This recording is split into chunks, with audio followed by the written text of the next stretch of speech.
Mesdames et messieurs, bonjour ou bonsoir selon l'heure à laquelle vous nous rejoignez pour cette interview face au président Bandakani. Je suis en compagnie de mon co-modérateur Jules Constant Boyamuso, à qui j'adresse un bonsoir. Bonsoir, Madame Djengere.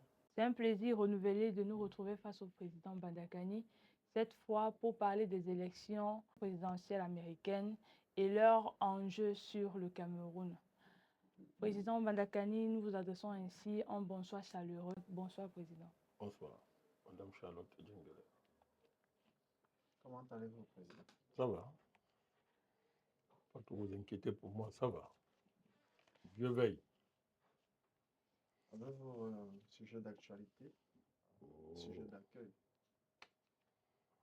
Mon sujet d'accueil, c'est la situation au nord du Cameroun, à l'extrême nord. Les informations météorologiques disent que ça peut perdurer, même aller à s'aggravant jusqu'au mois de septembre, octobre.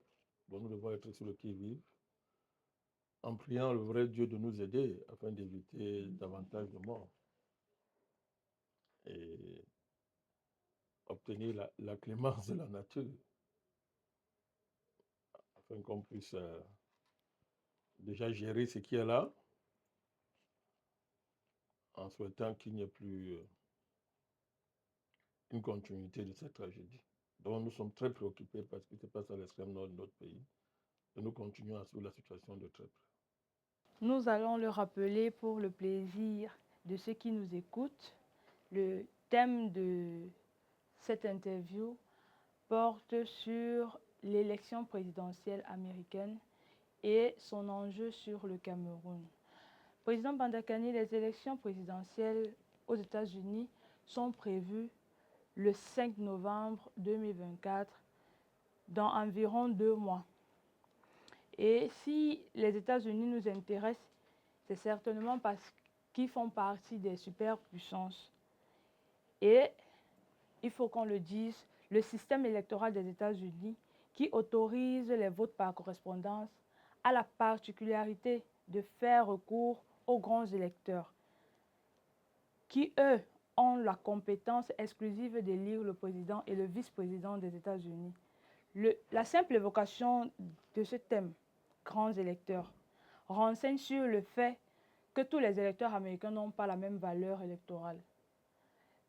Le point qui nous amène à nous arrêter un instant, étant donné que les États-Unis se réclament comme un pays démocratique. Donc, nous vous adressons cette question, Président Bandakani.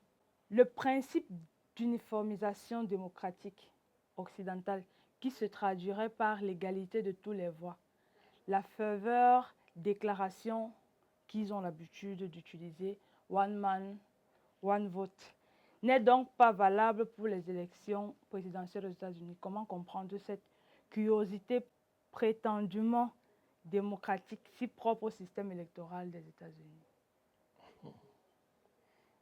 Votre question nous renvoie à la structure du système électoral américain,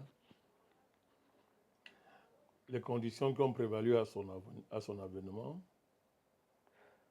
et c'est-à-dire, en toute conséquence, l'histoire des États-Unis. Ce serait très long de se plonger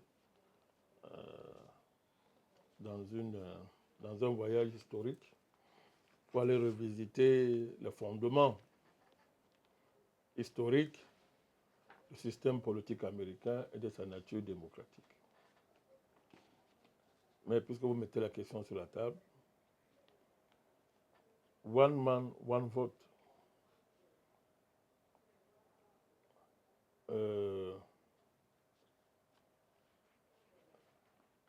ne signifie pas l'égalité au niveau de la valeur de ce vote-là. Que tout le monde vote aux États-Unis, c'est un fait. Ce n'est pas à ce niveau qu'il y a problème. Mais il y a un problème au niveau de l'égalité de vote. L'égalité des voix. Effectivement, aux États-Unis, il y a une discrimination historique et structurelle qui fait qu'il y a des petits électeurs et des grands électeurs. Donc, à partir de là, il y a un problème fondamentalement démocratique. Ce n'est pas simplement une technique qui aurait été rendue nécessaire par une complexité supposée du système politique américain, ou bien les nécessités liées à l'histoire ou à la configuration des forces sociales ou de la composition ethno-raciale du pays. Non. C'est que, fondamentalement, l'électeur américain, quand il va au vote, il ne va pas voter pour le nom d'un candidat, contrairement à ce que les gens croient. Il s'en va voter pour constituer un collège électoral, qui lui va voter le président ou le vice-président. En fait, c'est cela qu'il s'agit. Ce qui passe donc par la désignation de grands électeurs, qui, de manière systématique, montre qu'il y a au moins 2 paliers au niveau du système américain qui se chevauchent tout en hiérarchisant les électeurs. Le palier populaire, où on va voter dans le cadre de son État pour désigner les congressistes, que ce soit la Chambre des représentants ou le Sénat, au sein des États. Et, j'allais dire comme ça, on va appeler ça le vote fédéral, parlons comme ça, où le suffrage devient indirect. Et les grands électeurs, une fois qu'ils sont désignés, ce sont eux qui vont voter le président. Ce sont eux qui vont voter le président. Un mécanisme de répartition de grands électeurs par État, avoir au minimum 3 par État. Même là, il y a toujours des inégalités parce que quand on dit au minimum 3 par État, ça ne veut pas dire que tous les États ont dit au minimum. Ouais, ça veut dire qu'il y a des États qui n'ont pas seulement 3 grands électeurs. Au contraire. Au contraire, il y a des États qui se retrouvent avec plus d'électeurs que d'autres. En priorité, c'est par rapport au nombre de la population. Donc, le nombre de la population, mais même par rapport à ce critère qui paraît objectif, le problème n'est pas réglé. Parce que si on vous prenez par exemple un État comme le Nebraska, vous le comparez à un État comme le Wyoming, vous allez voir très bien comment le système électoral américain n'est pas seulement complexe, mais il est très inégalitaire. Très, très, très inégalitaire, non seulement entre les États, au niveau de la désignation des grands électeurs, même au niveau même au niveau général de la valeur du vote au niveau individuel.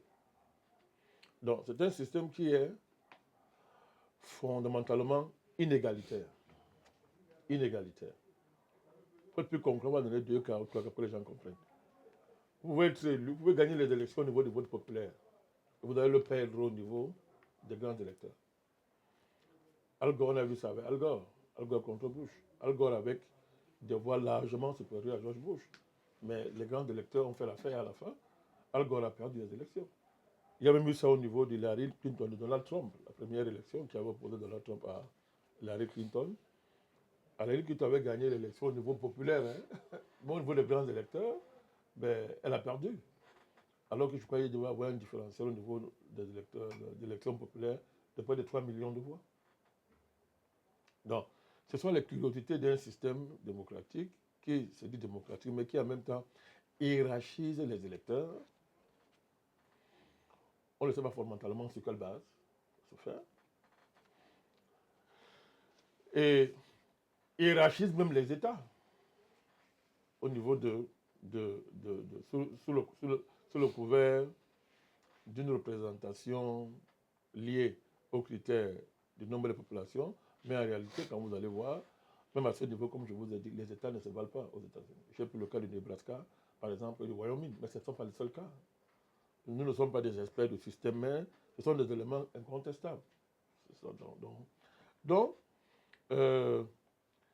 déjà à ce niveau même, au niveau de sa structure, ce n'est pas une élection démocratique au sens du suffrage universel qui consacrerait l'égalité des électeurs. C'est-à-dire, ma voix vaut la voix d'un autre votant.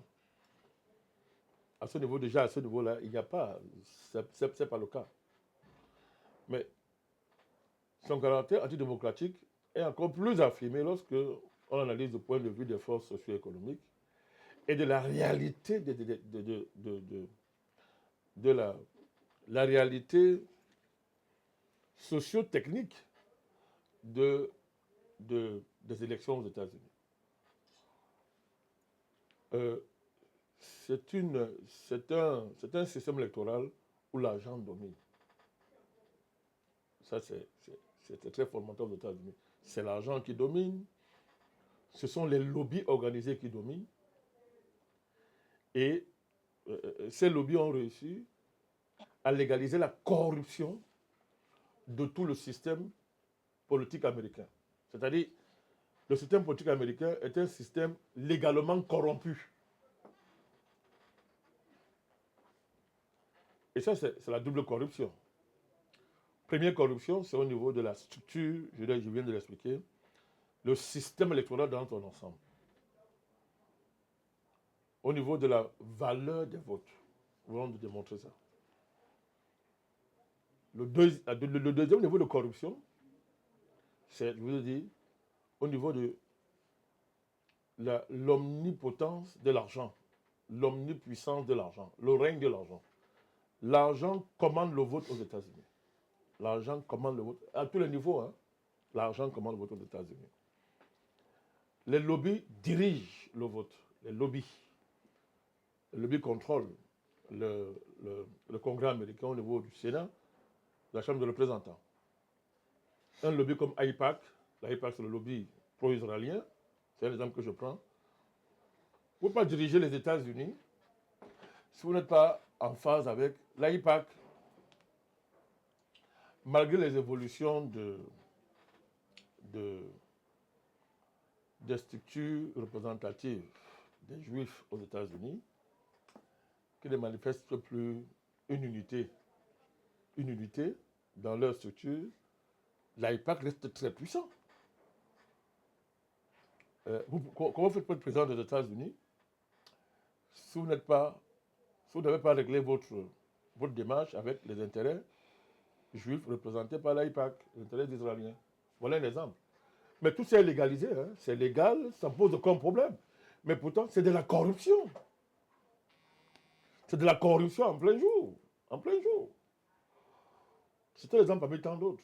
Les groupes, les lobbies représentant les complexes militaires industriels, les complexes pharmaceutiques, des groupes industriels, etc. Tous ces lobbies-là opèrent ouvertement dans la sélection des candidats et dans la promotion des candidats. Ça fait que depuis les deux chambres, en passant par le Congrès qui réunit les deux chambres, à la présidence des États-Unis, en passant par l'élection des gouverneurs des États, et même des congrès des États fédérés, c'est un système ouvertement corrompu.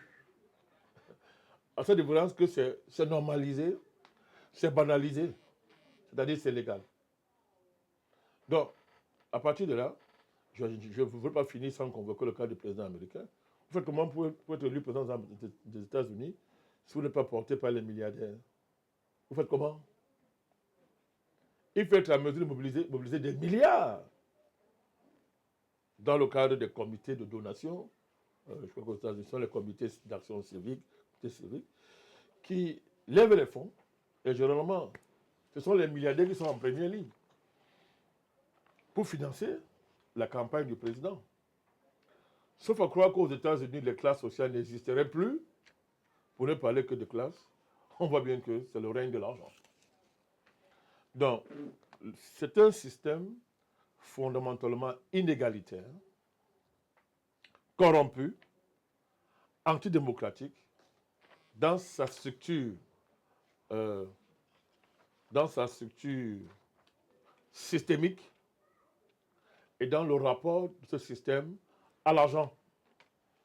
Donc, de ce point de vue, une analyse sérieuse qui ne se contenterait pas du formalisme institutionnel et de tout le corpus, ou bien l'écosystème théorique qui a pour principal rôle de justifier l'injustifiable en enfermant les gens dans une sophistique institutionnelle pour justifier ceci. Comme ça, il y aurait les fédéralistes, etc. Et il y aura des gens qui sont fidèles, par exemple, au plan de Virginie, plan historique Virginie, à la naissance des États-Unis, n'est-ce pas, avec cette fameuse convention de Philadelphie, etc. Donc, toute cette sophistication qu'on va essayer de justifier, si vous lisez Tocqueville, qui va vanter la démocratie américaine, etc. Mais en passant, en mettant sous le tapis ces réalités que je suis en train de vous décrire. Un système institutionnel ne tombe pas du ciel. Un système institutionnel s'enracine dans l'économie d'un pays et dans sa structure anthropologique. Alors, il faut regarder dans quelle mesure les prétentions démocratiques du système politico-électoral américain sont conformes, à l'anthropologie des États-Unis, dans sa prétendue diversité raciale, etc., et l'économie du pays. C'est à ce niveau qu'il faut regarder pour voir exactement quelle est la nature véritablement démocratique du système des États-Unis. Sauf à faire croire qu'un système fondamentalement oligarchique, et les États-Unis sont l'exemple même de l'oligarchie élevée au niveau suprême, à savoir le contrôle du pays par un concentré de milliardaires, un concentré de forces économiques qui contrôle l'argent, qui contrôle l'économie. La question est de savoir si la concentration des revenus et la concentration économique est compatible avec un véritable idéal démocratique. C'est la question de fond. La question de fond. Et aujourd'hui, tout démontre que ce n'est pas possible. Je vais convoquer ici pour rappel l'assassinat des dirigeants américains. Les gens pensent qu'aux États-Unis, seul Kennedy a été assassiné. Non. Vous avez au moins 4 présidents américains assassinés. Par les mêmes assassins organisés, en puissance secrète, qui contrôlent l'État, qui contrôlent le fonctionnement de la vie politique, de manière à ce que la politique des États-Unis ne s'émancipe pas des forces socio-économiques qui règnent sur le pays. Et tous les présidents l'ont dit, Jefferson l'a dit, Kennedy l'a dit. Bon, Eisenhower n'a pas été assassiné, mais il a dit lui-même que le pays est sous le contrôle d'un État secret, dans l'État, qui dément toutes les prétentions démocratiques des États-Unis. Donc, ce sont des éléments qu'on ne peut pas évacuer comme ça, sous le prétexte qu'on va se contenter de tout le délit théorique qui tente à cacher ces réalités sur les nuances, les belles nuances du système américain qui serait démocratique, parce que croisant les fédérés avec l'État fédéral, dans un système qui laisse beaucoup de marge, de moyens aux États fédérés par rapport à l'État fédéral, etc. Alors, du coup, les nuances, les belles nuances de la dialectique institutionnelle, vont remplir les livres, vont remplir les développements dans des universités, etc., pour vanter la démocratie américaine. Et ces élans institutionnels qui se manifesteraient par la limitation des mandats, deux fois vous fichez le camp, par une constitution qui a consacré un ensemble d'amendements qui célébraient la liberté d'expression, etc.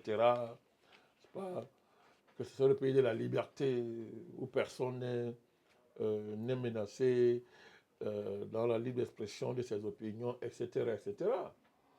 Mais tout ça est contredit, par la situation des Noirs. On ne comprend pas qu'un pays de plus près de 4 siècles n'arrive pas à régler un problème racial et à figer les Noirs dans une situation d'esclaves permanents, d'esclaves éternels, derniers du pays. On croit régler ça en faisant émerger quelques têtes de noirs. Et maintenant, il y a une tête qui a émergé, il est devenu président. Mais c'est la pire catastrophe. C'est une catastrophe pour l'histoire de l'humanité, M. Obama. Mais tout ça pour montrer une fois le plus. On n'arrive pas à régler un problème racial. À quoi ça sert à un noir d'être libre de s'exprimer si ça ne change rien à sa situation de classe, situation sociale, et qui lui est transmise de père en fils. Voilà. Tout ça sert à quoi dans une démocratie qui est carcérale? Pour le problème de la prison, est choquant à tout point de vue. Des sommes, c'est-à-dire, ça rend fou. Des milliards sont investis pour sophistiquer la sécurité des prisons. Et ça contraste avec les capacités à s'occuper des prisonniers et à les transformer. Je ne parle pas de la mafia qu'il y a derrière, où, sous couvert de prison de production, en réalité, il est question de saper l'équilibre des facteurs de production en se cachant derrière la prison pour mettre sur le marché une main-d'œuvre très très moins chère qui est récupérée par certains secteurs de l'économie américaine. Tout ça, c'est un trafic honteux. C'est un trafic honteux. Donc, je ne finirai pas mon propos sans convoquer ici le divorce radical, violent, entre la proclamation d'une démocratie qui serait démocratie en interne, mais qui en externe consacre le règne de la criminalité d'État au niveau le plus élevé, de l'impérialisme au niveau le plus élevé. La question de savoir comment on peut justifier théoriquement, moralement, sur le plan éthique, le fait qu'on ait une démocratie à l'intérieur et à l'extérieur, on a le pire État criminel qui ait pu exister. Donc, c'est fort de tout ça que nous ne sommes pas seulement là pour dire que l'Amérique c'est pas simplement son système électoral qui pose le problème dans la nature démocratique des États-Unis à travers l'inégalité qu'il y a entre les électeurs et les votants. Non, c'est les États-Unis en tant que nation. Quand vous le projetez sur la scène internationale, dans ses rapports avec les autres États, dans ses rapports avec la morale, l'éthique, les principes qui sont célébrés dans sa constitution, les principes qui ont été à la base de sa fondation sont suffits au récit officiel de la naissance du pays, etc. Ben, on se demande de quoi est-ce qu'on parle. Mais d'ailleurs, comment peut-on rapporter le génocide originel qui a fondé cette nation, le génocide des Amérindiens, comment on rapporte ça à l'avènement du système institutionnel américain? Comment on rapporte ça? Est-ce qu'un État qui est né dans un génocide peut devenir une véritable démocratie? Comment on raconte ça? Comment est-ce qu'on peut, on peut rapporter? On peut aussi convoquer aussi, non seulement l'impact de ce génocide-là dans la constitution fondamentale des États-Unis, que ce soit l'esprit et la lettre de ces institutions, banaliser un génocide qui fonde une nation peut trahir la mentalité collective de ce pays-là, l'esprit caché de ces institutions, de son fonctionnement institutionnel. Ce n'est pas seulement ce génocide fondateur, la guerre de sécession. La manière dont celle-ci s'est terminée et les modalités de son déclenchement ont été réglées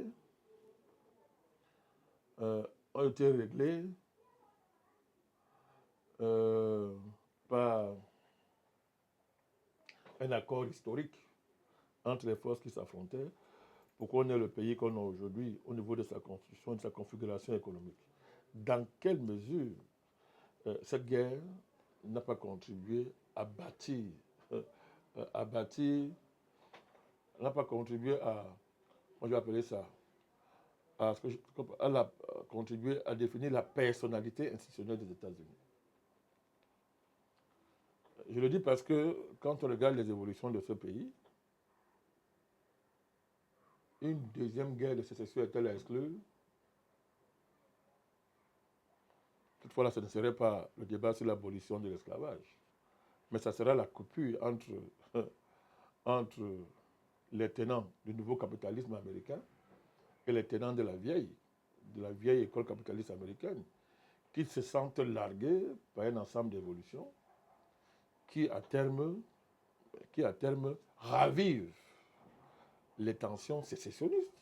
Voilà l'exemple du Texas, ce n'est pas le seul cas. Il y a un ensemble d'États aujourd'hui aux États-Unis qui envisagent leur avenir en dehors des États-Unis d'Amérique, qui ouvertement militent pour la sécession. Et tous les jours qui passent, plus cette volonté sécessionniste s'intensifie. Quelles sont les raisons? Les raisons à la base, c'est le divorce économique. Ces États ne se retrouvent plus dans l'évolution économique du pays. Deuxièmement, ne se retrouvent plus dans les évolutions au niveau des soi-disant des valeurs aujourd'hui qui sont portées par le pays. Donc, tout ça pose la question de la démocratie américaine, de la valeur de ce que vous appelez régime démocratique. Bon, maintenant, on peut terminer par l'actualité les plus récentes. La dernière élection de 2020, Trump n'a jamais reconnu sa défaite. Et le refus de reconnaître sa défaite contraste ou bien est renforcé par les propos de Joe Biden en 2019 pendant la campagne, ou avant la campagne, ou avant. Il avait dit que lui, Obama, va organiser la plus grande fraude de l'histoire des États-Unis. Alors, c'est quand même, c'est pas tous les jours qu'un président refuse de jouer le jeu de la passation de service, de la passation de fonctions. Alors, donc, on a vu les scènes sur le Capitole. Voilà. Le niveau de fracture politico-sociale aujourd'hui qui structure l'Amérique en deux camps, si on prend pour référence la dernière campagne électorale, avec d'un côté les trumpistes, parlons comme ça, et de l'autre côté les démocrates bidenistes, même s'il n'est plus le candidat aujourd'hui, jusqu'à quel niveau cette fracture rend compte de la démocratie? Ou est-ce que cette fracture est l'expression du caractère non démocratique de la société américaine? Mais les États-Unis n'échapperont plus à ces questions-là. Il suffira plus de brandir l'étiquette de pays démocratique, gardien de la démocratie mondiale, etc., pour échapper à ces questions fondamentales que je viens de mettre sur la table. Donc voilà ce que je peux dire à un premier niveau par rapport à votre question. Vous avez dit que aux États-Unis, pour être président, il faut être porté par des forces secrètes. Et que les lobbying dirigent le vote. Je vous paraphrase. Que les lobbying dirigent le vote aux États-Unis. Ils ont l'habitude de classer par leurs institutions et par leurs organes les pays les plus corrompus, alors qu'ils sont peut-être le premier pays sur la liste. Ceci nous amène à nous interroger. Comment comprendre que les États-Unis qui se réclament être une puissance, une superpuissance, puissent avoir à leur tête un dirigeant qui est sénile et qui a pu tenir pendant 4 ans à leur tête? Comment comprendre ça? Comment comprendre cette incohérence-là? Mais c'est la question, mais je ne sais pas si c'est à moi que poser la question. Il fallait poser la question aux Américains et tous ceux qui vantent ce modèle-là. Comment un pays aussi qui a une telle vitalité économique, soi-disant, qui a une telle vitalité politique, justement, a pu être dirigé pendant 4 ans par un sénile. Vous savez, nous avons l'habitude d'être avant-gardistes sur beaucoup de sujets. Dès la prétendue élection de Joe Biden, nous avons dit que pour nous, il n'a jamais été élu. Mais nous avons dit qu'il était sénile. Alors vous connaissez, vous rappelez de tout ce que ça nous a coûté, des railleries ici. Il y en a qui nous ont dit de nous occuper du président camerounais qui lui était un vieillard, qu'on ne parle jamais du président camerounais qui était vieillard, etc. Les trolls habituels que les impérialistes nous oppose. C'est pas, on fait leur travail. Mais le débat est clos aujourd'hui, puisque c'est le Parti démocrate qui est venu nous dire qu'effectivement, il est sénile. Mais ce n'est pas de ma faute. Ce n'est pas de notre faute. Si nous disons des vérités 10 ans, 15 ans avant, et pourquoi après les gens viennent accepter? Maintenant, c'est le Parti démocrate qui nous a dit qu'il est sénile, donc le débat est clos. Il n'est pas clos dans un autre sens, parce que ça pose un problème sérieux. Comment a-t-on mis à la tête d'un pays, depuis 4 ans, quelqu'un qui n'avait pas les facultés pour diriger le pays? C'est ça le problème. La réponse est que ce n'est que possible dans un pays qui n'est pas une démocratie. Et que les peuples sont considérés comme des moutons de Panurge. Puisque on les méprise tellement que on met un sénile à la tête de l'État. Le monde entier voit qu'il est sénile, mais les médias américains et le système disent aux Américains, non, il n'est pas sénile. Et la plupart des Américains ont cru. Donc, les assimiler à des moutons, ce n'est pas une insulte. Hein. Oui, ce n'est pas une insulte.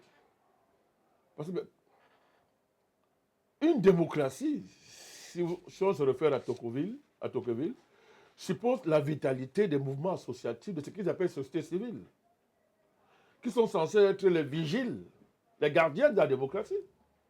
Donc, vous pensez, chaque matin, société civile, mais la société civile, sa première fonction, je dis bien, je me réfère à Tocqueville, c'est de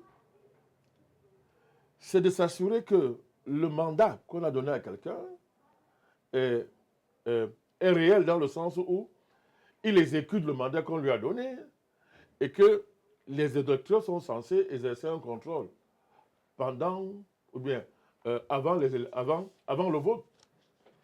C'est-à-dire entre deux votes, le citoyen doit rester citoyen, c'est-à-dire contrôler le mandat qu'il a donné à son président.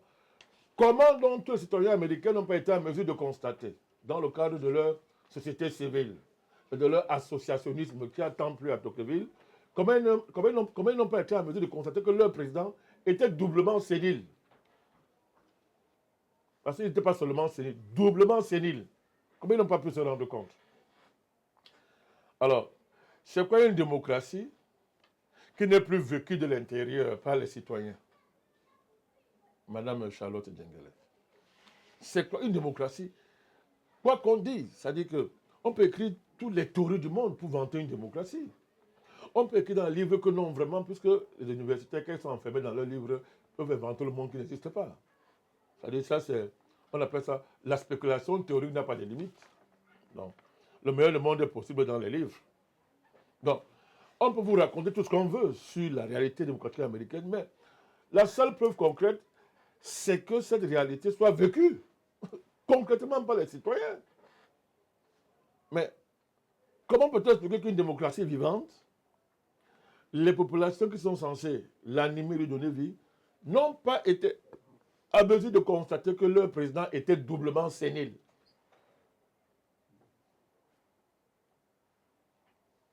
Il faut croire que c'était un cimetière. Ou bien ils sont des robots animés. Nous refusons de le croire. Les peuples américains, ils ne sont pas des robots animés. Ils sont sous une dictature. Dictature démocratico-électorale. C'est ça la réalité du système américain. C'est une dictature démocratico-électorale. C'est-à-dire qui met en avant les oripeaux de la démocratie, le vote des électeurs, les prétendues libertés sacrées. Un de leurs présidents parlait de 4 libertés fondamentales. Donc tout ça. Mais je vous ai dit que tout ça ne sert à rien. Ça ne sert à rien si la puissance des lobbies, la puissance de l'argent, etc., annule ça de fait, de facto. Et voilà la preuve, c'est qu'il y a un contrôle extraordinaire qui est exercé sur le peuple américain au point où ils ne peuvent pas voir ce que tout le monde voit dans le monde, à savoir que le président n'était pas en capacité de gérer le pays. Et c'est la fin, c'est l'argument de fin. C'est l'argument qui clôt le débat. L'Amérique n'est pas une démocratie. elle ne reviendra pas à la faveur de la supposée élection de la top modèle qui est là maintenant. Elle porte les pantalons, elle met les talons, etc. Elle sourit à tout vent, etc. Elle montre sa beauté artificielle, etc. Mais c'est une nullité parce que elle a été vice-présidente d'un sénile. Elle n'a pas dit ça aux Américains. Donc, Kamala Harris, c'est une menteuse. Et si l'Amérique est une démocratie, mais ça suffit à la disqualifier. Continuons dans la factualité de nos arguments pour démontrer qu'on n'a pas affaire à une démocratie. Je viens de démontrer que Kamala Harris, dans un pays sérieux, sa tête là devait disparaître aussitôt avec celle de Joe Biden. Parce qu'elle a menti aux Américains sur le fait que le président du pays était en mesure de gérer le pays. Elle a menti en étant sa vice-présidente silencieuse durant pratiquement tout le mandat.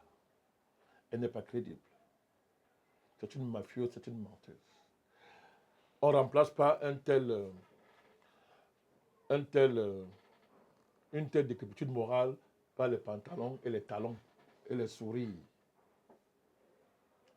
Je pense que la démocratie, ce n'est pas un défilé de mode. Ce n'est pas un concours de beauté. Ce n'est pas un concours de sourire. Mais je reviendrai encore une fois de plus pour démontrer que ce n'est plus un pays démocratique parce que si le système médiatique peut blanchir le crime, ben écoutez, moi je préfère la Corée du Nord. Oui, ben c'est quand même extraordinaire que le système médiatique blanchisse un crime comme ça. Et c'est pas un crime. On n'a pas juré. Madame Dengele, on n'a pas juré. C'est-à-dire que c'est pas juré. On a menti aux Américains. C'est grave. Et les fondations tant vantées, puritanistes, c'est-à-dire où on n'aime pas le mensonge, avec les Quakers. C'était que cela. Vous savez, le grand récit pour enfants que le Mayflowers qui transportait les pèlerins pères fondateurs, tellement frustres, sérieux, sobres et croyants en Jésus-Christ, vont débarquer là-bas pour fonder la nation manifeste, la destinée manifeste, basée sur la morale, le puritanisme américain. Mais tout ça est passé où? Ça a dépéri. Ben, si ça a dépéri avec l'enfant, c'est-à-dire la démocratie américaine. Pour être plus factuel encore, pour revenir à votre question, parce que je n'ai pas abandonné votre question.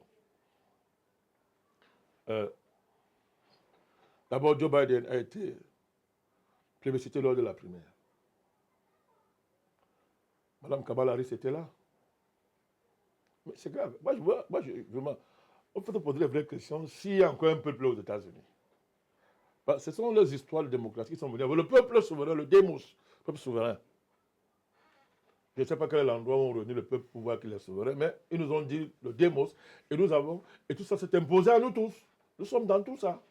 Mais j'espère encore qu'il y a un peuple aux États-Unis, parce que lors des primaires qui ont consacré Biden candidat, et que ça devait être officialisé effectivement par la Convention, mais Kamala Harris était là.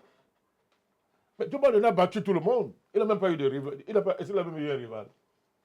Réellement parlant. Il a battu tout le monde, pratiquement. Mais, et c'est encore plus grave, tous ceux qui ont demandé l'homme menacé, parce qu'il a été menacé, il a été forcé, avait dit que je me retire pour sauver, pour l'intérêt du pays, je dis comme candidat, il a été forcé par les capos di tutti, comme disaient les Italiens, les chefs de la mafia, le criminel Obama, la criminelle Nancy Pelosi et toute la camarilla que tout le monde connaît, qui étaient tous là, présents pendant les primaires et qui ont plébiscité Joe Biden. Voilà un autre crime contre la démocratie, qui démontre qu'on n'est pas dans une démocratie. Mais il n'y a plus que ça. C'est parce que l'assassinat programmé de Trump a échoué que les chefs de la mafia, c'est-à-dire Obama Hillary Clinton, les Clinton, Nancy Pelosi, etc., sont sortis de leur chambre mafieuse pour venir exiger, imposer à Joe Biden de désister. La preuve, il a refusé de le faire dans un premier temps. Le monde entier a vu Joe Biden résister. Résister. Il a fallu qu'on lui... Bon, certainement, c'est moi qui le dis, hein, qu'on lui fabrique un Covid. Hein, on a dit un matin que non, là, il a encore été atteint du Covid. Et après ça, il a dit qu'il se retirait. Ce qui veut dire quoi? Ça veut dire que manifestement, M. Obama, Mme Nancy Pelosi, les Clinton, etc., attendaient la mort de Trump. Parce que je vous rappelle que si l'assassinat n'avait pas raté, Joe Biden, probablement, serait resté candidat. Ouais, même dans les pays du tiers-monde qu'on appelle, même en Corée du Nord, moi je ne sais pas, même dans le Myanmar, c'est le Myanmar, en Birmanie, mais on ne fait pas les choses comme ça. Je dis en Birmanie, en Corée du Nord, qui nous sont présentés comme les États les plus obscurantistes de la planète, etc., on ne fait pas des choses comme ça. Une démocratie fait ce genre de choses. Une démocratie fait ça, à mon vision. Les démocrates mondiaux sont derrière, toujours en train de croire, mais ils sont possédés, c'est une possession, ils sont sous hypnose. Mais ça, c'est-à-dire que, mais c'est une criminocratie. C'est-à-dire, comment peut-on appeler un pays démocratie? C'est une honte. C'est une honte de voir ce genre de choses. Les faits sont tellement flagrants. Flagrants. Mais qui a dirigé les États-Unis depuis 4 ans? Qui l'a dirigé? Qui l'a dirigé? Mais c'est pas Kamala Harris, puisque elle est tellement nulle que bon, on a demandé de se taire. Oui, maintenant, elle défile tous les jours, elle transforme la campagne en défilé de mode parce que bon, on l'a tellement coaché. C'est comme si on l'a injecté, mais après l'élection, elle va se vider, hein, elle va retrouver sa vraie nature. Parce que tout ça, on voit que c'est quasi, on répète, elle a bûché, récite, bon, tout ça se voit là. Elle était où pendant 4 ans? Qu'est-ce qu'elle faisait derrière un sénile? Pourquoi? Son silence, c'était quoi? Mais pour comprendre ça, remonter à la dernière campagne qui a sanctionné le dernier vote là. Mais comment Kamala est devenu vice-président? Mais c'est un chèque de 50 millions de dollars donné par un autre mafieux, Soros, mais qui l'a placé là. Et voilà encore les curiosités d'une démocratie. C'est-à-dire qu'on achète les potes comme une marchandise dans un marché, mais le poste est là. Qui donne plus? Tu donnes l'argent, allez, tu places la personne au sommet de l'État, tu le places là. Terminé. Mais tout à l'heure, on reviendra comment ça fonctionne tout ça, la structure réelle. Donc, vous voyez très bien que l'Amérique et son peuple ont reçu des coups de poignard antidémocratiques qui se sont succédés en un temps record. Je pense que s'il n'y a pas de réaction du peuple américain, parce que peut-être il est à mort, sous le coup de poignard, on a vidé son sang. Bon, c'est une loi qui est devant nous. Je décris, hein, ce n'est pas mon souhait. Je ne souhaite pas ça. J'ai du respect pour les Américains, mais avant de donner les leçons aux gens, on doit balayer devant sa porte. C'est tout sauf une démocratie. C'est une criminocratie démocratico-électorale. Ça, c'est possible, hein, dans la théorie politique. On peut bien qualifier une typologie d'un tel système correspondrait à cette étiquette que je viens de définir, à savoir une criminocratie, mais qui a des oripeaux démocratico-électorales. Voilà. Monsieur le Président, vous avez développé une analyse profonde sur le système électoral et politique américain. Et vous avez soulevé une question qui a suscité notre attention, la question de la fraude électorale. Nous savons que l'élection présidentielle de 2020, le candidat Donald Trump, qui était le président sortant, jusqu'à preuve de contraire, n'a pas fait de passation de service. Il n'a pas reconnu sa défaite. La deuxième des choses, vous avez rappelé que M. Joe Biden, avant l'élection, avait rappelé qu'un système de fraude serait mis en place. Une autre évidence, c'est que manifestement, en dépit des dénonciations du candidat Trump, la justice américaine a adoubé cette prétendue victoire de M. Biden. Et le 6 janvier 2021, s'en est suivi des casses des partisans de Donald Trump au niveau du Congrès. Tout ce système démocratique que vous avez critiqué, c'est-à-dire démocratique à l'intérieur, mais en réalité qui est une dictature, nous sert la fraude électorale en mondovision et dénoncée par des élites de plus haut niveau. Comment comprendre cela, Monsieur le Président? Mais tout ce que je viens de dire explique ça. D'abord, vous savez, comme ils ont le génie dans le crime est très développé dans l'establishment américain. Vous savez, la diplomatie chinoise a produit un document officiel qui, comptabilisant les morts causés par l'impérialisme américain, chiffrait cela à plus de 50 millions de morts. Coup d'État, guerre civile organisée, tout ça, depuis plus de... Donc, un État qui est aussi criminel, qui a versé tant de sang, et qui n'a jamais été l'objet d'une condamnation internationale, qui n'a jamais été l'objet d'une réprobation internationale, qui a continué à se qualifier de démocratique, de se présenter comme le leader du monde libre, de diviser le monde en autoritarisme et en démocratie, etc. Un tel État est le crime qui se perfectionne et enchaîne les crimes au point de devenir le crime suprême. Mais le grand crime, c'est que ce crime-là peut se présenter au monde comme étant le bien suprême. Et se présente comme un modèle à suivre. Donc, je reviens à des questions fondamentales. Ils ont développé ce qu'on appelle des contre-arguments, des contre-feux. Un des contre-feux, c'est diffuser la thèse du complotisme pour anticiper sur ces critiques-là. Donc, aujourd'hui, vous êtes un complotiste, vous osez dire que Biden n'a pas gagné l'élection. Si vous osez mettre sur la table la nature de la justice, de la prétendue justice américaine très indépendante, qui refuse d'analyser les preuves qui sont mises sur la table et qu'on balaie d'un doigt de la main. Et du coup,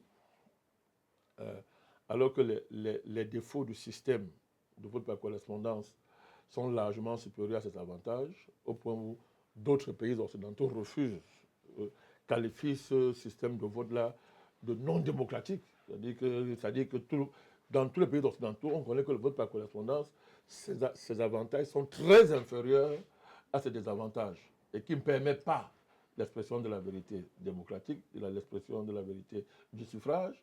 Mais subitement, aux États-Unis, les avantages du vote par correspondance prennent largement le dessus sur ses défauts. Ça, il n'y a que le système occidental qui peut faire ce genre de choses. Donc, tout ce qui était lié à ça, n'est-ce pas, on a classé toutes les dénonciations de ce mode d'élection, etc. Toutes les preuves qui ont été accumulées ont été rejetées. Et la propagande médiatique mondiale pro-occidentale s'est levée et a commencé à stigmatiser tout un récit objectif a été fabriqué et imposé au niveau des consciences et des médias pour dire que non, Trump prétend qu'il a gagné l'élection, il n'a jamais pu apporter la preuve et qu'il était mauvais perdant. D'ailleurs, on a même dit que c'est ce qui a organisé ce qui s'est passé au Capitole. Juste à ce que il n'y a pas de preuves, la justice a constaté qu'il n'y a pas de preuves et qu'ils ne pouvaient pas jouer leur cinéma. Donc, laissons cet argument-là. Je vais laisser ça de côté pour ne pas. Je ne veux pas qu'on nous fasse un procès de complot. Pas que j'ai peur d'être appelé complotiste. Moi, je suis un complotiste qui s'assume et qui est très content. Hein. Moi, ça ne me gêne pas. Mais nous avons. Je prendrais ça par un autre angle. Ceux qui ergotent sur le prétendu caractère démocratique de l'élection américaine me font rire. comment un système truqué peut-il produire des élections démocratiques? L'Amérique, c'est un État d'abord truqué. C'est une nation née sur le trucage. J'ai convoqué ici les fondations historiques des États-Unis. J'ai convoqué le génocide amérindien. J'ai convoqué la guerre de sécession. Je peux convoquer ici un phénomène majeur, un caractère majeur de l'État américain, à savoir que les forces économiques précises commandent la politique. C'est-à-dire que les politiciens américains sont des garçons de course, de puissance économique, pas, qui agissent dans l'ombre. Bon, c'est même pas caché. Elles ne sont même pas dans l'ombre, ces puissances, elles ne sont pas dans l'ombre. Wall Street n'est pas dans l'ombre. La Federal Reserve, ce n'est pas dans l'ombre. On sait bien que c'est une société privée qui a pour actionnaire deux familles, Rothschild, Rockefeller, et quelques larbins qu'ils ont placés là, ben, ceux qui définissent la politique monétaire des États-Unis. Donc, je ne parle pas du ce qu'on appelle le dollar, qui est une monnaie mafieuse de haut niveau. Donc, vous avez un pays truqué par son histoire, par son organisation. C'est un pays truqué. Comment un pays truqué peut avoir des élections transparentes? Approfondissons le raisonnement. On qualifie pays démocratique un pays où le peuple est souverain et qui exprime sa souveraineté dans le cadre, entre autres, d'élections transparentes lui permettant de désigner des dirigeants qui sont censés appliquer la volonté populaire, traduire les désirata du peuple, de la population, exprimés à travers le suffrage dans des politiques publiques qui répondent à ces besoins-là. OK. Comment peut-on expliquer le fait que le peuple élit des présidents, ils sont assassinés par des lobbies obscurs et les procès ne vont jamais au bout. Jusqu'à là où nous vous parle, le procès Kennedy est encore un secret défense aux États-Unis. C'est-à-dire les soubresauts liés à ce procès. Parce qu'on a fabriqué, on a ramassé n'importe quoi, on a dit, mais on sait que c'est n'importe quoi. C'est encore secret défense. On attend que beaucoup de personnes doivent mourir pour qu'on lève le secret défense. Vous assassinez un président élu, vous avez assassiné la démocratie. Vous avez assassiné tout le processus qui a apporté à son élection. Vous avez assassiné le peuple. Le peuple américain est dans l'incapacité de demander les comptes sur la mort, l'assassinat de ses présidents qui ont été élus. Bon, il y a quelle preuve de trucage que ça? Ça veut dire que les élections ne servent plus à rien dans ce pays parce que tout président, tout politicien sait qu'il y a les lignes rouges à ne pas franchir parce que personne ne me protégera, même pas le peuple. Dans ce cas, ben, allez s'aligner le jour du vote pour faire le théâtre là. Bon, pour rester poli, ce n'est qu'un rituel. Hein. C'est un rituel où celui qui prétend voter est l'agneau du sacrifice et il s'ignore comme tel. Je vote, donc je suis un agneau sacrificiel. Voilà. Voilà. Mais je vais voter. Donc, vous voyez, nous démontrons ça de manière logique et de manière politologique. Nous démontrons que, à tout point de vue, vous n'avez pas affaire à une démocratie. Je répète, vous avez affaire à une criminocratie qui assassine les présidents, hein, démocratiquement élus, et la justice aux ordres parce que ces procès ne sont jamais allés au bout. Je vous dis, vous avez au moins 4 ou 5 présidents américains assassinés par la même mafia qui tient les États-Unis. Allez vérifier, chacun peut vérifier. Hein, les présidents, c'est pas Kennedy n'est pas le seul président qu'on a assassiné. Et d'ailleurs même, on sait aujourd'hui que même la famille Kennedy de par leur papa appartenait au milieu. Pour utiliser le mot, appartenait au milieu. Le fils a été visité certainement par les dieux. Il a dit, moi, je renie les amours de papa, les amours de la famille. Moi, je n'accepte pas ça. Ces discours sont là, Kennedy. Ces discours sont là. Et d'ailleurs, on peut continuer. la tragédie qui frappe une famille de destinée, les Kennedy aux États-Unis. Mais il ne doit pas être classé ne doit pas être classé sous la modalité d'une malédiction quasi religieuse. Est-ce qu'on peut expliquer rationnellement pourquoi cette famille est traquée? Pourquoi cette famille a vécu des drames et qu'à chaque fois, les drames qui ont frappé la famille étaient liés à la politique américaine? Attendez, de quoi est-ce qu'on parle? Je pense que on marche là, les pieds en l'air, tête en bas. Hein. Mais c'est trop visible. L'Amérique ne peut pas être une démocratie. C'est incroyable. Tous les présidents savent qu'il y a les lignes où on n'est pas franchir. Maintenant, je veux parler de manière plus politologique. Raffinons notre langage. Puisque, faisons le jeu de ces théoriciens-là. OK. On vous dit démocratie, pouvoir contre pouvoir, équilibre des pouvoirs. Ça, c'est la description classique qu'on servait aux petits étudiants qui rêvaient de finir les études et d'aller gagner leur vie. Ah, pouvoir, équilibre des pouvoirs.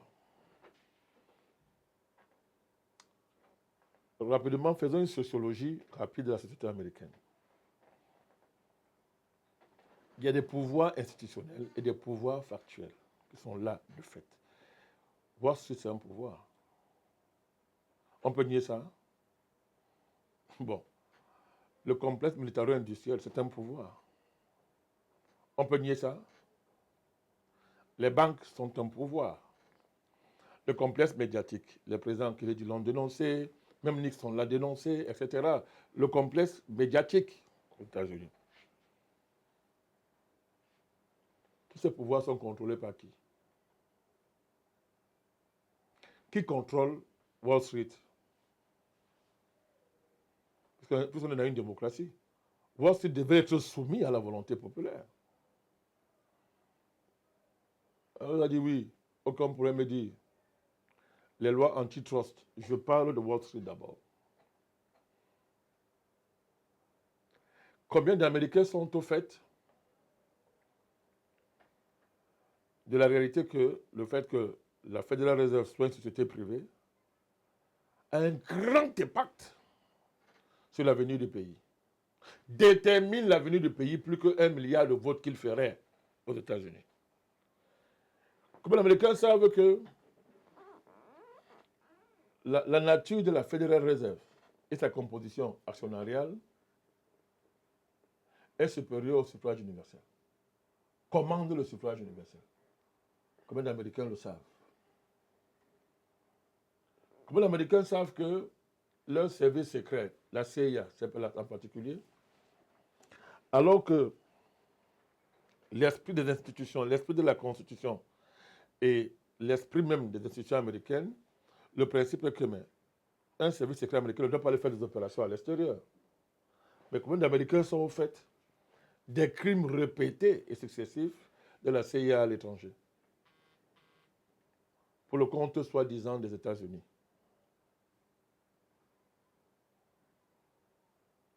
Ouais, moi, ne revenons pas sur ce qui s'est passé par la guerre froide. On va dire tout ça a été justifié par la guerre froide. Je ne peux pas parler d'Edgar Hoover. Donc, vous voyez comment il y a le pouvoir d'un président aux États-Unis, les pouvoirs institutionnels, sont confrontés à la puissance des pouvoirs réels, le pouvoir réel, le pouvoir des puissances économiques, des cartels. Les cartels, je reprends le mot de Lénine, les cartels économiques sont très puissants aux États-Unis. Leur puissance, c'est un fait, j'allais dire, leur puissance est de facto, mais il y a longtemps qu'elle est devenue de jure, en corrompant toutes les institutions. C'est ça les assassinats des présidents, pour ne parler que de ça. Pour laisser de côté la marchandisation de la vie politique, la marchandisation du système électoral. Laissons ça de côté pour vous démontrer que la puissance de ces pouvoirs, la puissance du complexe militaro-industriel, de quoi est-ce qu'on parle? Le débat sur la possession d'armes aux États-Unis, ou pas, est assez suffisant, est instructif pour tout le monde. Vous voyez, voilà un lobby organisé et sa puissance dans le financement des campagnes électorales. Vous démontrez que comment l'argent est puissant dans le jeu politique américain. Là maintenant, c'est le lobby, la puissance d'une famille comme Rockefeller dans l'éducation, par exemple, et dans la santé aux États-Unis. Comment est-ce que ça, comment peut-on qualifier ça de démocratique? Mais c'est tout ça qui a conduit aujourd'hui à la fabrication de pandémies sur commande pour enrichir notre lobby, le lobby pharmaceutique, avec les laboratoires, etc. Combien d'Américains sont au fait des crimes américains en Ukraine? C'est ce que l'Amérique a fait en Ukraine. Avant même cette guerre aujourd'hui, cette guerre qui oppose l'OTAN contre la Russie, et on a mis en avant l'Ukraine. Combien d'Américains sont au fait de ce que l'État américain faisait en Ukraine, a fait en Ukraine? M. Joe Biden désignait les procureurs en Ukraine, les magistrats en chef procureurs, ceux qui décidaient. Joe Biden est nommé en direct. Pourquoi? Pourquoi ne le juge pas son fils, par exemple? Et ce n'est pas le seul cas. Euh, qui peut évaluer le niveau de corruption de l'État américain dans les rapports entre l'Arabie Saoudite et, par exemple, le Congrès américain et les présidents américains? Pour évaluer ça, qui peut évaluer ça, le niveau de corruption qu'il y avait à ce niveau-là? Bon, donc,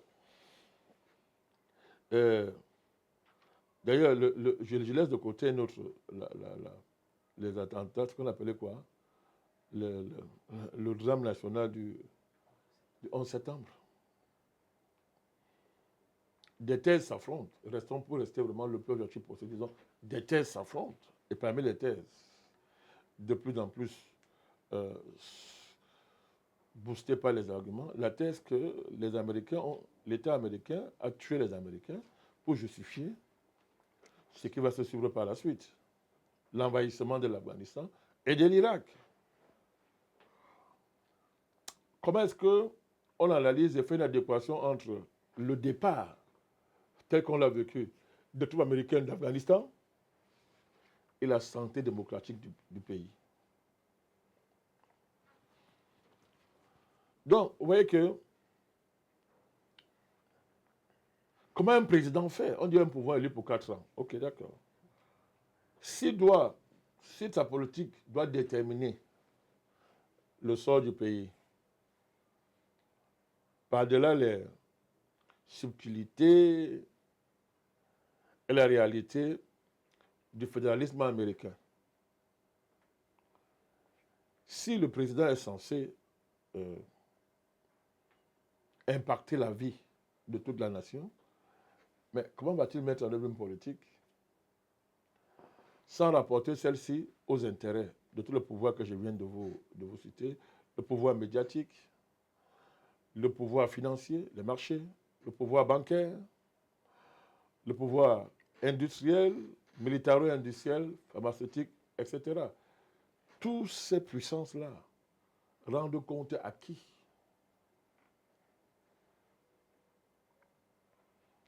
Je ne reviendrai pas sur les crimes économiques.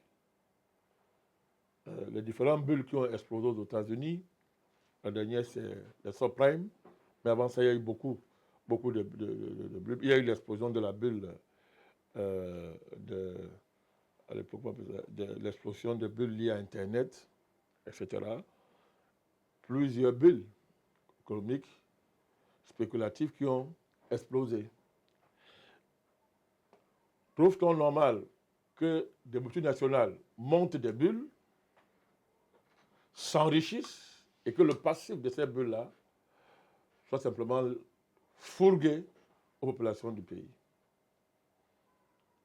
Comment une démocratie analyse ça? Ça veut dire quoi sur le plan démocratique? Est-ce qu'une démocratie peut tolérer des choses comme ça? Vous voyez que la démocratie, il y a longtemps, est morte dans ce pays-là. Ce sont les naïfs qui croient encore aux agiteurs. Comment on appelle ça? J'ai oublié le mot. Brandir les étendards. On brandit l'étendard démocratique et ça suffit pour se prévaloir d'une autorité démocratique et parler foi à d'autres et menacer d'autres nations qu'on a auparavant désignées comme étant des autocraties. Donc, une fois de plus, l'Amérique, ce n'est pas une démocratie. L'Amérique, ce n'est pas une démocratie, Monsieur le Président. À l'horizon arrivent des élections, c'est-à-dire le 5 novembre, les États-Unis auront un nouveau président. Mais quand on regarde l'actualité américaine, on se rend compte qu'un candidat est pratiquement persécuté par tout un système, notamment le candidat Trump. Pourquoi fait-il peur tant à la mafia et à l'État profond américain? Bon, d'abord, il faut comprendre les différentes acceptions du mot État profond. Il y a l'État profond qui est un prototype rationnel de sociologie politique, pas seulement aux États-Unis. Il y a toute une théorie de l'État profond qui a été développée par des théoriciens. Et il y a l'État profond, dit-on, version complotiste. L'État profond, version normale, c'est qu'un État, par-delà les régimes politiques, a un ensemble d'institutions indispensables qui fonctionnent et transcendent les régimes. Donc, non. Ces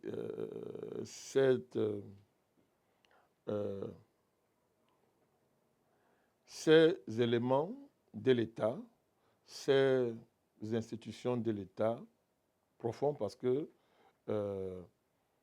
elles sont la réalité de la permanence de l'appareil étatique, par-delà les régimes qui se succèdent. Donc, vous avez les forces de sécurité, par exemple, un ensemble d'institutions comme ça, d'appareils organiques d'un État qui subsistent toujours à des régimes politiques et sont la preuve réelle que l'État va au-delà des régimes. Et vous avez maintenant une autre version qu'on a présentée comme étant complotiste, qui va plus loin que ça et qui estime que des forces socio-économiques, dans le secret, dirigent les États à partir d'une manipulation, des manipulations,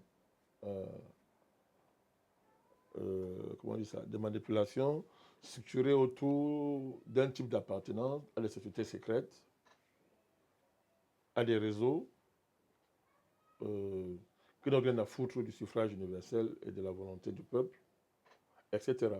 Et donc, à partir de ces structures-là, l'État, en réalité, ne serait que la façade des manœuvres de ces groupes d'élites, et de ces forces socio-économiques invisibles qui ont domestiqué l'État.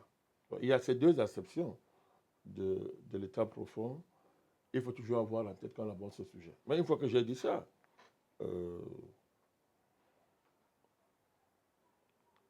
d'abord, la violence politique est un caractère de la soi-disant démocratie américaine.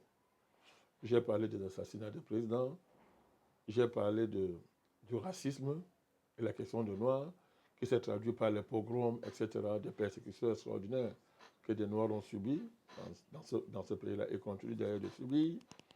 La manière dont certains États américains se sont constitués historiquement. J'ai parlé du génocide, vous voyez l'histoire de New York, etc. La violence, c'est un caractère de l'État américain. Ça se traduit aujourd'hui par son militarisme extrêmement agressif, mais qui participe même, quelqu'un l'a dit, il y a même une théorie du keynésianisme militaire. C'est-à-dire le militarisme américain fait partie d'une géoéconomie indispensable à l'équilibre du pays. Donc, ce qui veut dire que sans guerre, l'Amérique n'existe pas. Et la CIA est l'un des bras séculiers de ce complexe-là. Donc, la violence est au cœur, est le caractère des États-Unis. Et l'assassinat des dirigeants qui serait une menace est aussi caractéristique des États-Unis. j'ai convoqué ici un ensemble de présidents qui ont été assassinés. Donc, les risques qui pèsent sur la vie de Donald Trump ne sont que l'expression de la panique, comment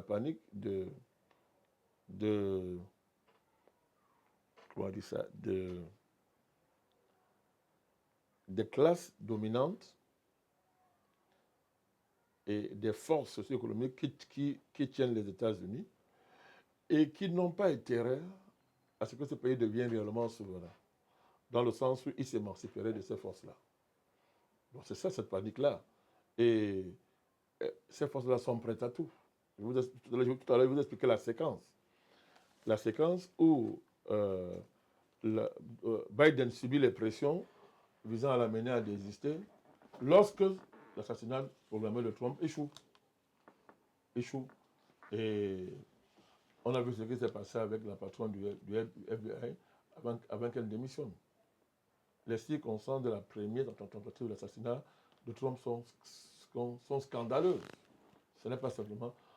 on nous dit que défaillance des services, mais c'est-à-dire que quand vous regardez ça de près, mais quelle défaillance! Quelle défaillance! Pas jusqu'à ce niveau. Donc, il y a cette panique-là, il y a une grande panique, très grande panique des mondialistes américains, et tout ce que cela suppose, sont très paniqués à l'idée d'un retour de Donald Trump, parce que d'ailleurs, ce monsieur aurait déjà une grande expérience des affaires, ayant dirigé 4 ans, etc. Il est plus organisé et mieux affermi aujourd'hui pour réaliser ses objectifs politiques.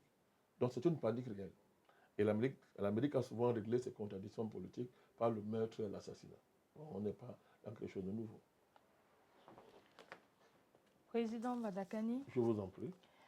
il nous semble nécessaire de rappeler une fois de plus dans le thème de ce débat que la candidate Kamala Harris a été pendant 4 ans la vice-présidente auprès de Joe Biden, et de voir que le Parti démocrate investit sur elle pour le prochain mandat présidentiel nous permet de nous arrêter et de visualiser quelquefois sa vie et sa personne. Ce qui nous amène à remarquer qu'elle est d'origine indienne et jamaïcaine. Et de là, un phénomène nous revient, celui de l'ancien président Obama. Et une question nous vient à l'esprit, celle de remarquer, parce qu'il semble, si on remarque le bilan calamiteux que le président Joe Biden a enregistré, ce qui fait d'elle directement une des responsables de ce bilan-là, de remarquer que le Parti démocrate investit sur elle pour qu'elle soit la tête du prochain mandat présidentiel, nous amène à nous interroger et de nous demander est-ce que l'État profond américain ne veut pas plutôt rééditer le phénomène Obama aux États-Unis? Oui, c'est une très belle question. La manipulation des minorités raciales et toute la charge émotionnelle et historique qui va avec participe d'une vieille stratégie des mondialistes.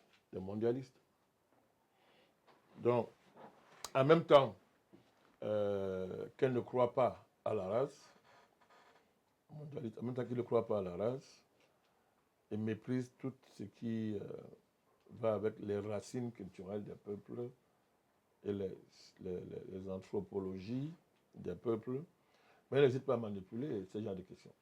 Ça a été fait avec le mouvement Black Lives Matter. Et on a vu un criminel comme Joe Biden faire semblant d'oublier tout son passé raciste et découvrir subitement que vraiment les Noirs méritaient une certaine compassion. Donc là, on voit très bien que aux États-Unis, il y a un axe de déplacement des minorités qui a tendance à vouloir contrebalancer, par exemple, le vote organisé, supposé organisé des Noirs, par le vote, par exemple, des Latinos. Il y a cette tendance-là à jouer sur ce essayer de déplacer cet axe-là, qui est un axe ethno-racial, mais qu'on va déplacer pour contrebalancer, par exemple, le fait que les démocrates ont perdu une bonne partie de la loyauté des Noirs aux États-Unis à cause de leurs différents bilans successifs. Donc, c'est un fait. On voit bien que non seulement on veut jouer sur ce fait-là, mais on va aussi jouer sur le côté féminin. Ouais, la première femme à devenir présidente des États-Unis, etc. Donc, c'est un jeu clair, c'est un jeu politique qui est savamment orchestré dans le but de fausser la sincérité des débats et de fausser le jeu politique. Donc, je suis d'accord avec vous qu'en évoquant ce thème-là, vous soulevez un sujet majeur. Il va sans dire que l'élection américaine déterminera la suite des événements dans le monde. Nous voulons parler du cas du Cameroun également, si on s'en tient au calendrier électoral qui tiendra son élection présidentielle en 2025. Et nos souvenirs font état de ce que, en 2018, les USA se sont clairement intéressés ou alors se sont clairement ingérés dans les affaires électorales du Cameroun. Nous avons la récente sortie de l'ambassadeur américain et par ailleurs, vous avez fait une communication dessus pour le reprendre violemment. Et nous avons également la position géostratégique du Cameroun dans le golfe de Guinée. Nous avons également le fait que les États-Unis abritent une ambassade qui est la deuxième grande, l'ambassade des États-Unis la plus grande, c'est-à-dire la deuxième dans le monde. Nous avons également une configuration politique qui fait que la majeure partie des forces sociopolitiques sont pro-américaines dans notre pays. Donc, nous avons également vu la future adhésion du Cameroun, si tout se passe bien, aux BRICS, ce qui montre que le Cameroun est tourné vers un horizon multipolaire. Et donc, la future administration américaine, au lendemain des élections présidentielles, déterminera la suite des événements politiques au Cameroun. Oui. Quelles seront donc les incidences selon vous? Oh, c'est une très belle question. C'est une très belle question, mais avant de revenir à la question, je voudrais compléter mon développement sur la question de la manipulation des minorités aux États-Unis.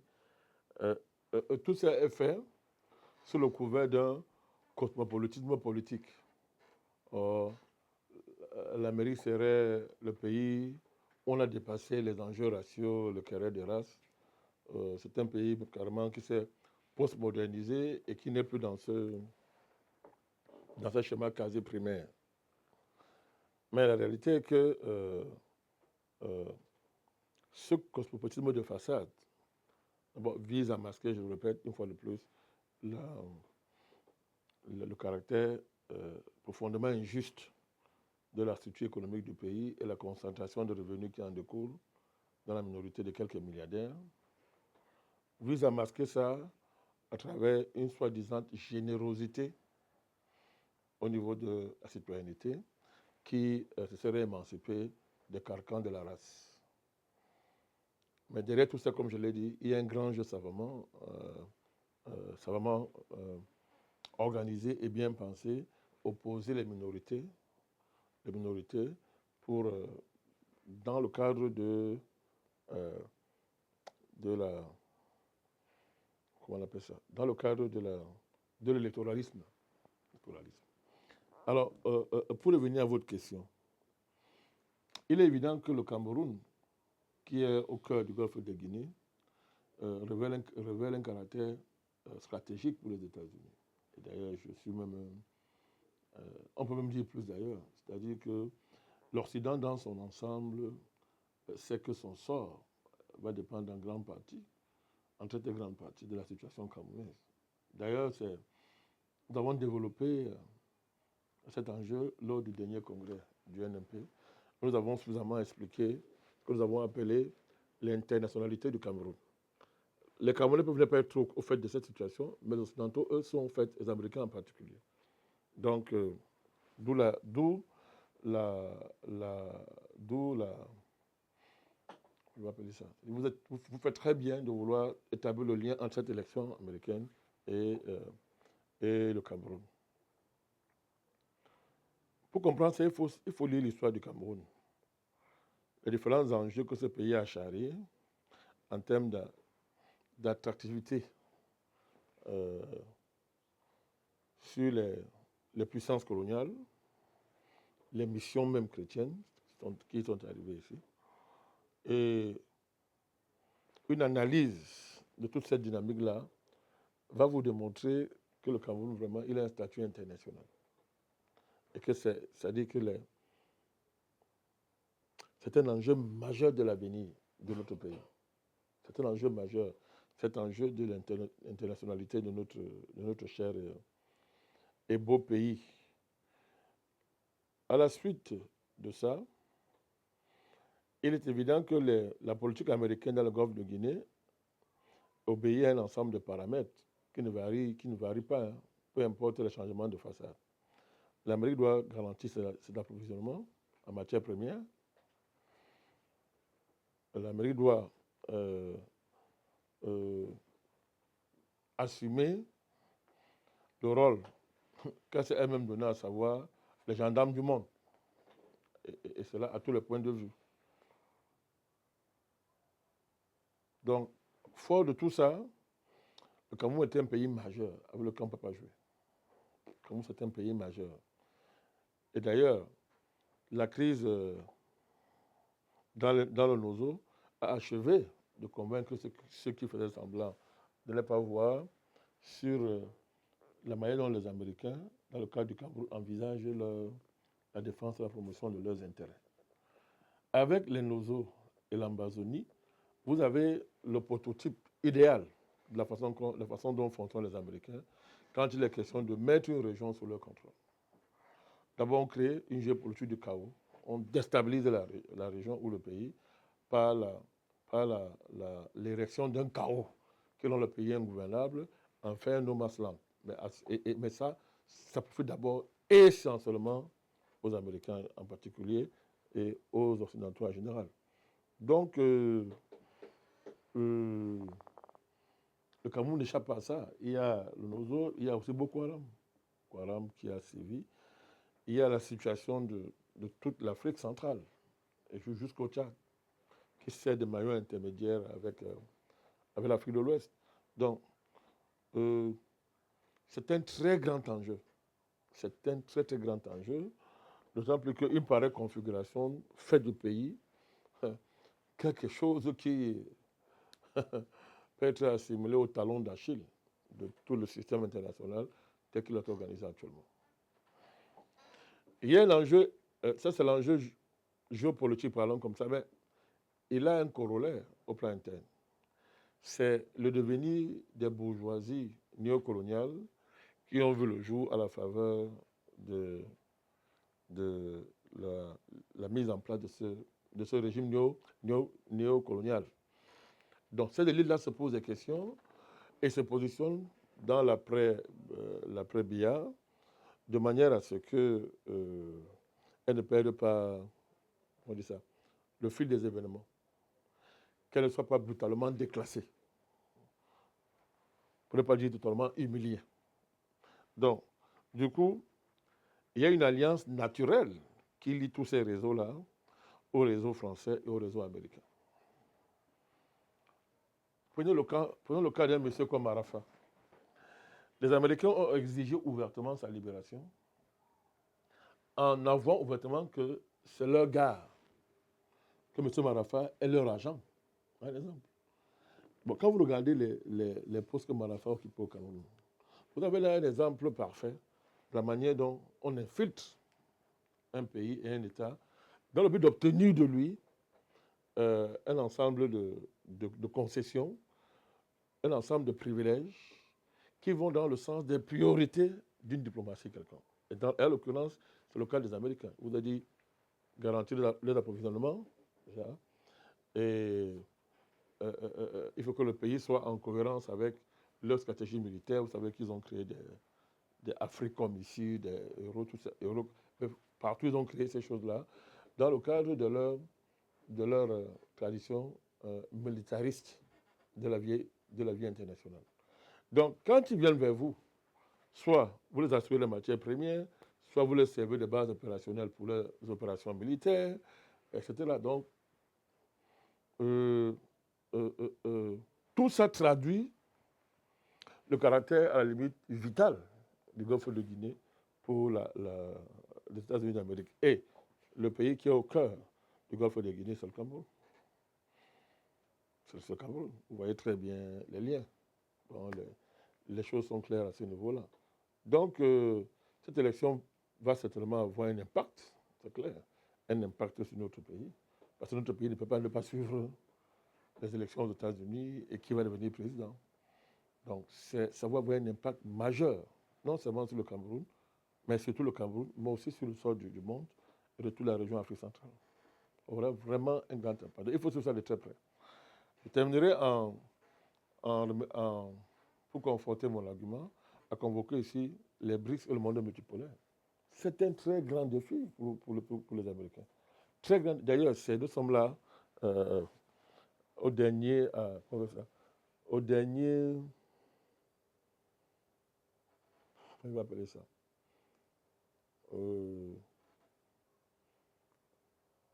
bon, ça me reviendra. Donc, je parlais de la question des BRICS et du monde multipolaire.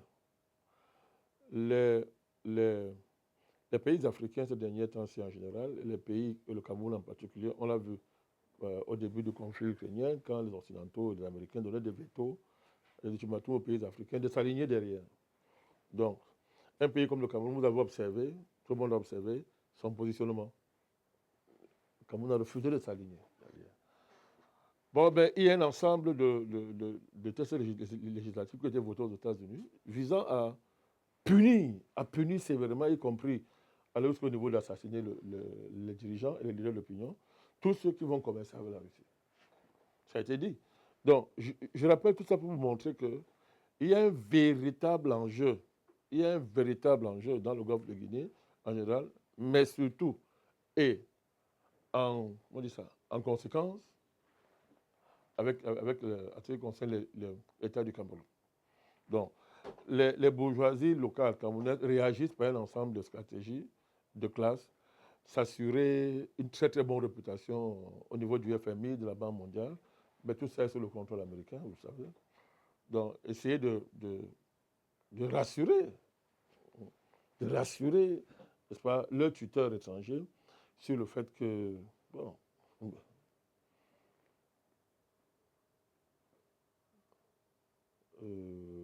leur démarche économique ne serait pas antinomique des stratégies américaines. Donc, c'est un grand enjeu. Ce que vous appelez la guerre de sécession au Cameroun n'est pas lisible si on ne tient pas compte des manœuvres, pour l'instant secrètes, des officines américaines, par exemple. Donc, ils sont au cœur. Simon Nagui ne fait pas des sorties par hasard. Donc, c'est parce que ils ne se sont pas encore découragés quant à ce projet qui vise à obliger les États à s'aligner derrière la politique américaine. Ça, voilà les enjeux du Golfe de Guinée. Par-delà les immenses richesses naturelles qu'il y a là-bas, voilà le vrai enjeu du Golfe de Guinée. Et pour cela, ce Golfe de Guinée est vital pour les États-Unis. Et donc, le Cameroun est vital pour les États-Unis, qui suivent de très près ce que d'aucuns appellent la succession du vieux. Mais je n'ai pas voulu entrer dans un approfondissement géospirituel. Mais ceux qui étaient au Congrès ont su tout ce que nous avons dit par rapport à ces enjeux-là. Donc, nous sommes à un grand tournant, notre pays avec le Cameroun, un très très grand tournant, dans lequel ce qui est en jeu, c'est la chute de l'Occident en général et la chute des États-Unis en particulier. Maintenant, eux, ils réagissent. Ils ne restent pas comme ça, ils réagissent. Ils essayent de tout faire pour conjurer ça. Mais nous disons c'est peine perdue. Et c'est ça aussi l'enjeu du Cameroun face à ce qui se passe aux États-Unis. Bon, maintenant, si vous voulez que je sois plus factuel, oui, entre Trump et tel, tu vas choisir qui? Euh, Trump ne sera pas élu pour défendre les intérêts des Camerounais. Il ne sera pas élu ni camarade à liste pour défendre les intérêts de notre pays. Même quand il s'agit des États-Unis, ils ne sont pas élus pour défendre les intérêts des populations américaines. Puisque vous avez affaire à un État qui lui-même est soumis, est soumis à des puissances occultes financières extrêmement organisées qui peuvent faire chanter n'importe quel État. Et d'ailleurs, en ce sens, on se souvient des propos de Donald Trump, je crois, à l'Assemblée générale des Nations Unies, où il a posé le problème en disant que son pays n'est pas souverain. Que son pays n'est pas souverain. Mais si Donald Trump nous dit que son pays n'est pas souverain, mais nous, là, on va dire quoi? C'est que l'Amérique, au-delà des apparences, est tenue par un État vraiment profond qui dicte, qui commande les politiciens et le politique. Donc, il y a un grand enjeu pour le Cameroun. Il y a un grand enjeu pour le Cameroun parce que dans un contexte de basculement multipolaire, il faut être extrêmement vigilant, très très vigilant pour ne pas être surpris par un coup lâche d'un pays comme les États-Unis. Donc, ben, écoutez, les problèmes de succession au Cameroun, le NMPLS n'aborde pas ça comme d'autres partis. N'abordons pas ça comme d'autres partis. Et cette spécificité du NMP par rapport à l'approche liée à la question, c'est toujours distingué des autres forces politiques par un discours assez original, assez original, un discours géospirituel, qui anticipe toujours sur le mouvement géopolitique mondial tel qu'il est actionné par les puissances, par les puissances centrales, les puissances périphériques, etc., les puissances régionales. Donc nous maintenons ça. De ce point de vue-là, Trump ne nous a rien fait. Les 4 années où il était au pouvoir, il n'a pas donné de leçon à un pays, à un dirigeant africain. À lui-même, il s'en fichait carrément de l'Afrique. Alors nous parlons, ben, l'OTAN, sous le magistère des démocrates, est dans les manœuvres dans le Sahel pour embraser tout ce vaste territoire. Du coup, la différence est faite. Je ne parle pas des tensions qu'on est en train de réactiver dans le Moyen-Orient.